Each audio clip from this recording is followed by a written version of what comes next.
Since the mid-1980s, there have been global concerns regarding increasing criminal activities such as drug trafficking and money laundering. In order to prevent these activities, many international organizations came up with treaties and conventions to curb this drug trafficking and money laundering. India was also part of many such treaties and conventions, and that made India to bring certain laws in order to curb drug trafficking and money laundering. So that brings our today's topic for discussion, Prevention of Money Laundering Act 2002. If you are here for the first time, I am Fatima Nusrin and welcome to Ekam IAS.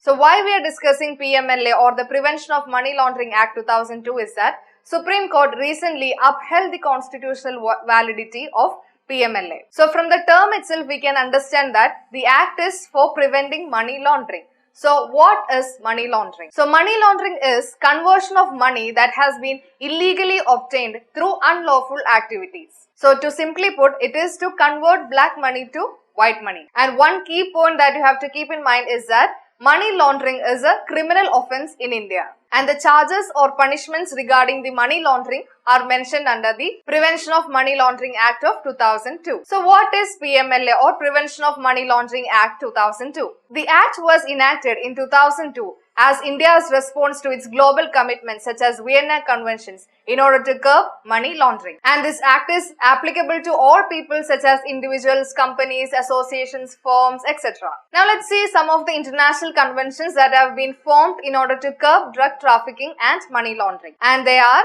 the United Nations Conventions Against Illicit Traffic in Narcotic Drugs and Psychotropic Substances of 1988, then the 40 Recommendation of Financial Action Task Force on Money Laundering on 1990, then the Political Declaration and Global Program of Action adopted by the United Nations General Assembly in 1990. So these are some of the important international conventions made in order to curb money laundering as well as drug trafficking. Now let's continue with our Prevention of Money Laundering Act.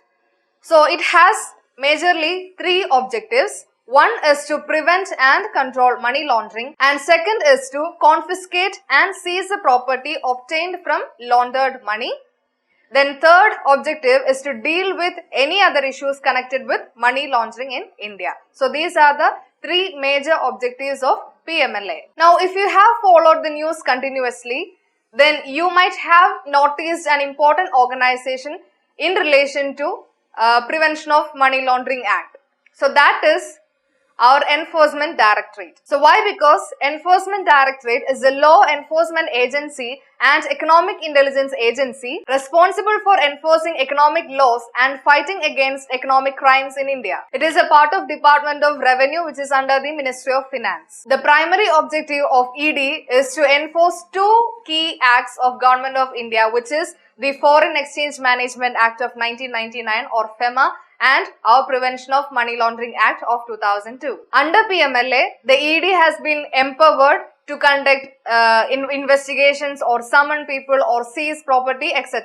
So that is why in news we can see ED summoning people in relation to money laundering or seizing property, etc. Now let's see some of the important points from the news. In news we can find a report called ECIR, which is Enforcement Case Information Report, and it is an internal document of Enforcement Directorate. So why we are discussing the ECIR is that there was a issue regarding that.